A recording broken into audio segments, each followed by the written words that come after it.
વર્ષ 1996ની સાલમાં સચિન પોલીસ સ્ટેશનમાં નોંધાયેલા પ્રાણઘાતક હત્યાર દેશી તમંચા સાથે ધાડ લૂંટ કરવાના ગુનામાં છેલ્લા 29 વર્ષથી નાસ્તા ફરતા આરોપીને ઓરિસ્સા ખાતેથી ઝડપી પાડતી સુરત શહેર ઝોન 6 એલસીબી માનનીય પોલીસ કમિશનર સુરત શહેર સંયુક્ત police commissioner sector 2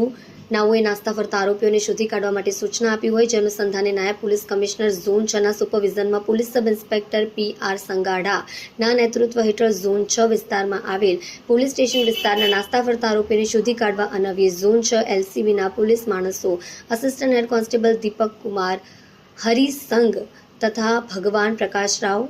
assistant head constable Anant Dinesh Chandra, assistant head constable Pankajbhai Mohanbhai નાઓએ ટેકનિકલ સોર્સ અને હ્યુમન સોર્સથી તપાસ કરતા ઝોન 6 એલસીબી પોલીસ માણસોને આધારભૂત બાતમી હકીકતને આધારે સચિન પોલીસ સ્ટેશન ગુના રજિસ્ટર 81/1996 ઇપીકો કલમ 395, 397 આર્મ્સ એક્ટ 25(1) તથા બીપી એક્ટ 135 મુજબના કામે નાસ્તો ફરતો આરોપી સુરેશ સાધુ ઉર્ફે સાધવા પરીડા, મૂળ વતન દશરથીપુર, બાનપુર, ખુર્દા, ઓરિસ્સા ખાતે છે. આધારભૂત બાતમી હકીકતને આધારે ઝોન 6 એલસીબીના માણસો assistant head constable Deepak Kumar Harisangh, Bhagwan પ્રકાશરાવ,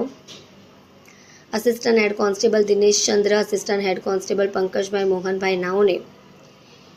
નાયબ પોલીસ કમિશનર ઝોન 6 સુરત શહેર નાઓની પરવાનગી મેળવી આરોપીઓના ગામ વતન દશરથીપુર, બાનપુર, ખુર્દા, ઓરિસ્સા ખાતે આશરે 1800 કિલોમીટર જઈ સ્થાનિક મજૂર,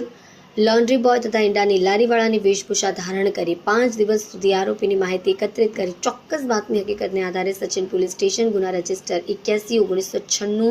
ઇપીકો કલમ 395, 397 આર્મ્સ એક્ટ 25(1) તથા બીપી એક્ટ 135 મુજબના કામે છેલ્લા 29 વર્ષથી નાસ્તા ફરતા આરોપી સુરેશ સાધુ ઉર્ફે સાધવા પરીડા, મૂળ વતન દશરથીપુર, બાનપુર, ખુર્દા, ઓરિસ્સાને બાનપુર, ઓરિસ્સા ખાતેથી પકડી પાડી પ્રસન્ન